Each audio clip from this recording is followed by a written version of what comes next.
Hola amigos de Ventana Verde, seguimos con el tema del agua. Hoy vamos a hablar sobre las plantas desalinizadoras.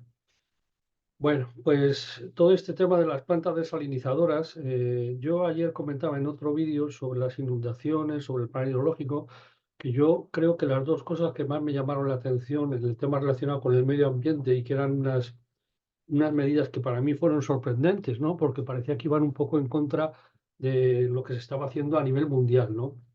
Y era dos temas. Uno era la supresión, la paralización en el periodo de 2004, del gobierno en 2004-2011, la paralización del Plan Hidrológico Nacional, o sea, no ejecutar trasvases, no ejecutar infraestructuras, etcétera. Y luego la otra era la gran promoción desde el gobierno de instalar, montar, construir plantas desalinizadoras, ¿no? De hecho, Cristina Narbona, que estaba en esos momentos en el gobierno, primero como secretaria de Estado de Medio Ambiente, después como ministra, fue una gran promotora de este tema. Bueno, en España ahora mismo hay unas 770, unos datos dan 760, otros dan 770 plantas desalinizadoras. Hay dos tipos de plantas desalinizadoras, unas que son de agua de mar y otras que son de agua saladas, agua salobre. Más o menos de agua de mar son unas 405 y de agua salobre son unas 360 plantas.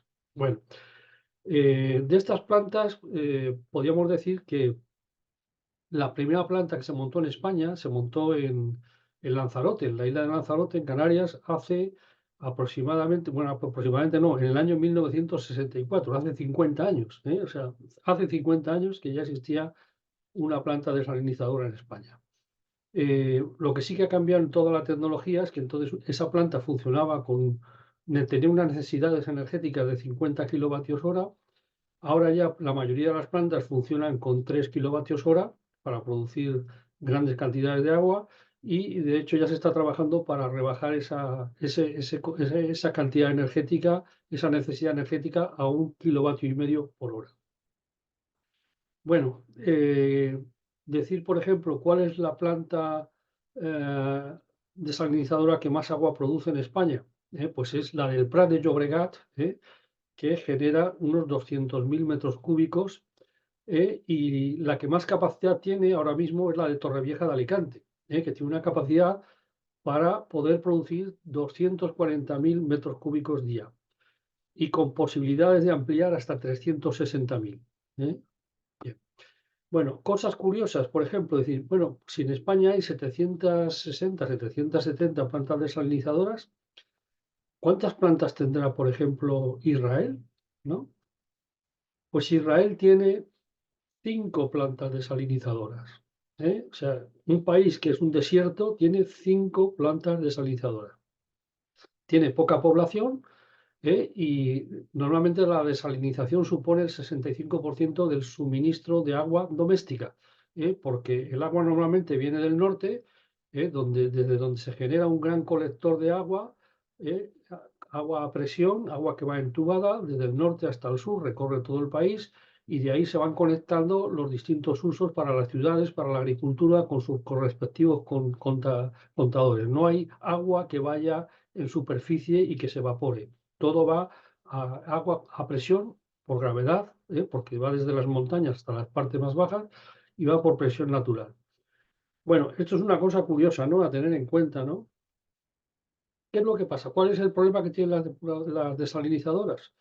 Pues bueno, tiene un problema, los que más saben de esto son los regantes, ¿no? De las comunidades de agua, ¿no? Que se alegraron muchísimo cuando dijeron que iban a montar una planta desalinizadora y que bueno, y que ahora prácticamente pues no están desesperados porque, claro, eh, el coste real de producción de un metro cúbico de agua desalinizada es de más de 90 céntimos. Ya prácticamente llega a 1 euro el metro cúbico. Y el precio que ha marcado el gobierno oficialmente es de coste de producción del agua desalada de 0,4 euros metro cúbico. Estamos hablando de un desfase de más del 100%. ¿Qué es lo que pasa? Pues que es imposible producir productos agrícolas de gran consumo con un coste energético y sobre todo con un coste de la materia prima, que es el agua, porque cualquier vegetal, el 90% es agua, y realmente cuando compramos una manzana, una pera, estamos comprando agua, agua transformada.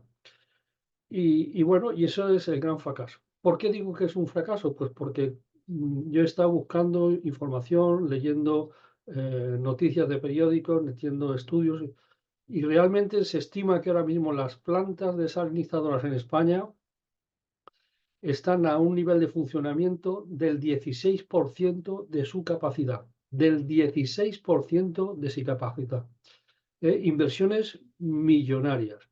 Ayer hace unos días salía en los periódicos la desalinizadora que hay en Palomares, en Almería, que lleva 11 años inoperativa, o sea que no se pone en marcha, porque no pueden comprar el agua a 90 céntimos los agricultores. Así de claro. Eh, en Valencia hay 4 plantas ahora mismo que están también paralizadas. En Murcia hay una que ha estado bastantes años paralizada. En fin, sería innumerable hacer una relación de estas 760 plantas que tienen problemas y que se estima, insisto, en que se estima que prácticamente están a un 16% de su operatividad. Es decir, hemos hecho una inversión para producir un 100%, y ahora estamos operando a un 16% y con dificultad. En fin, el tema de las desaladoras es un, no sé cómo podía definirlo o denominarlo, ¿no? Porque claro, es inversión de fondos europeos, es inversión española, es individual. Claro, está pasando un poco lo que ha pasado hace unos cuantos años con el tema de las energéticas, que se instalan instalaciones para generar energía solar, para energía eólica, y entonces el gobierno marca un precio que está muy por debajo de lo que cuesta realmente, ¿no? Lo cual es la ruina total. Entonces, esa es la realidad y el panorama total de las desalinizadoras, ¿no? Lo que pasa es que, claro, estamos viendo que toda esta remesa de políticos nuevos que tenemos, pues claro, hablan de soluciones pues mágicas, ¿no? Hace poco escuchaba a alguien que hablaba de que quiere traer agua en un barco. Bueno, pues yo os puedo decir ahora mismo los países que más capacidad, no los que más producen, los países con más capacidad de producción, de instalación del mundo de agua desalinizada es Estados Unidos, Arabia Saudita, eh, y España. ¿eh? Y esos son los países con más nivel de desalinización y los Emiratos Árabes, perdón. Pero eso que tengan capacidad no significa que utilicen esa capacidad. Esto es importante tenerlo en cuenta porque Arabia Saudita ya tomó en el año 79, 79-80, se hicieron, digamos que es cuando el despertar de Arabia Saudita por construir un país y luchar contra el desierto. ¿eh? Y entonces, pues se empiezan a realizar grandes proyectos, megaproyectos, que luego no llegan prácticamente a buen fin, ¿no? Desde la montaña de papel de los japoneses. La montaña de papel consistía en poner en el borde de la costa, en el borde del mar, poner una especie de globos que mantenían una gran pantalla de papel. El viento del agua del mar es un viento húmedo. Esa humedad se quedaba impregnada en la masa, en la gran pantalla de papel, de ahí escurría, debajo se recogía ese agua y se podía reutilizar. A efectos de eso, pues también existen publicaciones sobre lo que se llaman las precipitaciones ocultas, que es esto mismo, ¿no? Sobre todo en zonas donde hay vientos monzónicos, que hay 2 o 3 meses en los que hay un viento muy húmedo. Incluso hay un libro de la FAO que es recomendable sobre las precipitaciones ocultas y las experiencias que hay en el desierto de Atacama, ¿eh? Y bueno, como un árbol que tenga una copa densa, durante esos 2 o 3 meses puede tener capacidad para recoger muchos miles de litros. Eso a nivel industrial no puede tener aplicación, pero sí soluciona el problema de un pequeño municipio, de una pequeña tribu o de una aldea, donde por tener agua potable pues es algo realmente importante, ¿no? Sobre todo donde no llueve. Entonces, claro, hay que pensar, decir, si en Israel es un país que no llueve, en el norte sí, pero si en Arabia Saudita, salvo la zona que está en altitud, una meseta que hay, en el sur, bueno, pues que ahí hace frío, nieva y tal, pero el 99% del país es desierto.